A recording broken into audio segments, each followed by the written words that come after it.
नेपाल सरकारलाई धेरै धेरै धन्यवाद। यही चितवनमा उभिएर कारागारबाट मुक्त हुने बित्तिकै प्रधानमन्त्रीज्यू खुट्टा नकमाउनुहोस्, राष्ट्रपा तपाईँको साथमा भनेको थियौं, अनुहार उज्यालो पार्नुहोस् भनेको थियौं।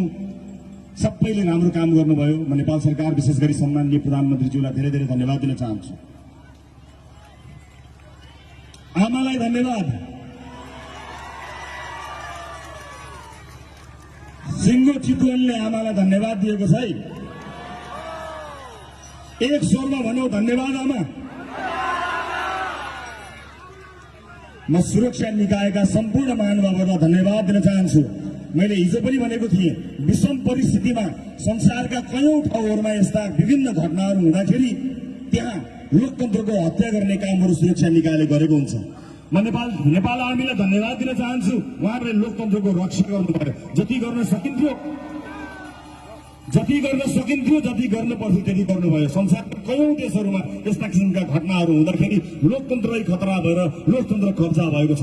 तर हाम्रो मुलुकको सुरक्षा निकायले अनि विशेष गरेर नेपाली सेनाले नेपालको लोकतन्त्रको सम्मान गरेको छ र आज यो अवस्थासम्म पुर्याएको छ। म सम्पूर्ण सेना परिवारलाई धन्यवाद दिन चाहन्छु। नेपाल प्रहरी, सशस्त्र प्रहरी लगायत सम्पूर्ण सुरक्षा निकायका महानुभावहरूलाई म धन्यवाद दिन चाहन्छु। म अन्तर्राष्ट्रिय समुदायलाई पनि सम्झिन चाहन्छु र म निर्धक्क हुन अनुरोध गर्न चाहन्छु कि रासोपाको नेतृत्वमा रहेको सरकार, रासोपाले नेतृत्व गर्दा हामी सन्तुलित र एकअर्काप्रति पारस्परिक सम्मानपूर्वक परराष्ट्र नीतिमा अडिग रहनेछौँ। नेपालको असंलग्न परराष्ट्र नीतिलाई हामी कार्यान्वयन गर्नेछौँ र हाम्रो कूटनीति, अबको हाम्रो कूटनीति विकास कूटनीति हुनेछ। डेभलपमेन्ट डिप्लोमेसीमा राष्ट्रपाले विश्वास गर्नेछ। सँगै विकासमा सहकारी गरेर हाम्रो सहकार्यको उचाइसँगै हाम्रो सम्बन्धको उचाइ नयाँ ठाउँमा पुग्नेछ भन्ने कुरा म सम्पूर्ण अन्तर्राष्ट्रिय समुदायलाई यहीबाट, चितवनबाट आश्वस्त हुन, विश्वस्त हुन अनुरोध गर्न चाहन्छु। म निजी क्षेत्रलाई अनुरोध गर्न चाहन्छु कि अब तपाईले राजनीतिक दल र नेताको आश्रय लिने पर्ने दिन गएका छन्। तपाईलाई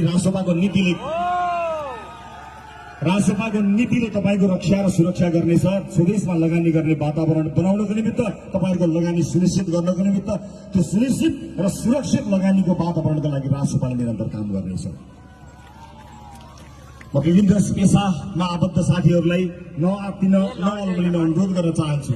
तपाईहरुको हक हितको रक्षा गर्नको लागि राष्ट्रपाले वाचापत्र सार्वजनिक गरेको छ। त्यो वाचापत्र अनुसार जनताले मत दिएका छन्। हामी त्यसै अनुसारले काम गर्नेछौँ। म यहाँहरूलाई धेरै धेरै धन्यवाद दिन चाहन्छु त्यसको लागि र आश्वस्त हुनको लागि अनुरोध गर्न चाहन्छु।